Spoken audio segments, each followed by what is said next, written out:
Hello weavers, నమస్తే అండి. మా ఛానల్కి స్వాగతం అండి. చూస్తున్నారు కదండి, ఇవి ఎగ్స్ మనందరికీ తెలుసు. దాదాపుగా 8-10 వరకు ఉంటాయండి. ఇప్పుడు మనం వీటిని బాయిల్డ్ అండ్ ఫ్రై తయారు చేసుకుందామండి టేస్టీగా.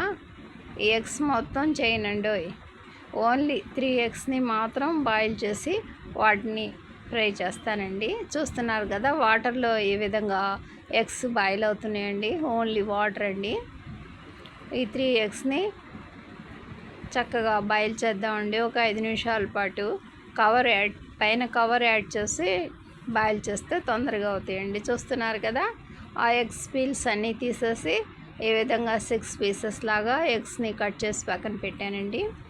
ఇక పసుపు, ఉప్పు, కారం, అల్లం చిన్నులపాయల పేస్టు, కోకో పౌడర్ అండి, ఇవి మాత్రమే యాడ్ చేస్తానండి ఈ ఫ్రైలో.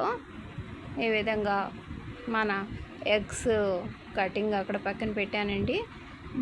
ప్యాన్లో ఒక గుంటగరిటె ఆయిల్ యాడ్ చేశానండి. చూస్తున్నారు కదా,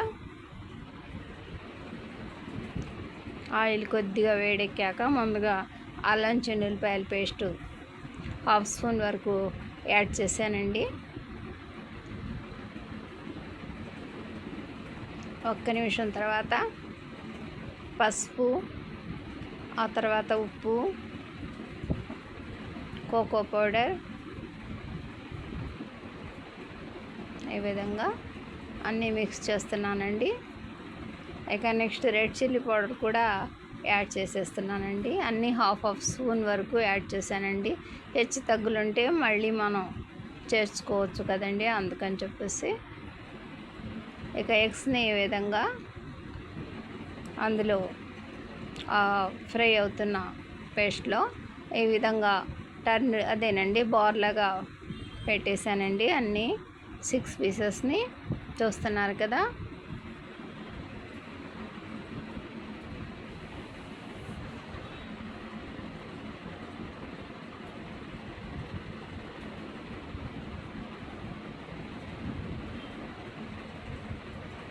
ఒక నిమిషం పాటు లో ఫ్లేమ్ మీద అలాగే పెట్టేశానండి. తర్వాత చూడండి, మళ్ళీ టర్న్ చేశానండి. ఏ విధంగా ఫ్రై అయ్యండి. కొద్దిగా మనం కావాలనుకుంటే కోకో పౌడర్ యాడ్ చేసుకోవచ్చండి. నేను కూడా కొద్దిగా cocoa powder and red chilli powder add చేశానండి పైన.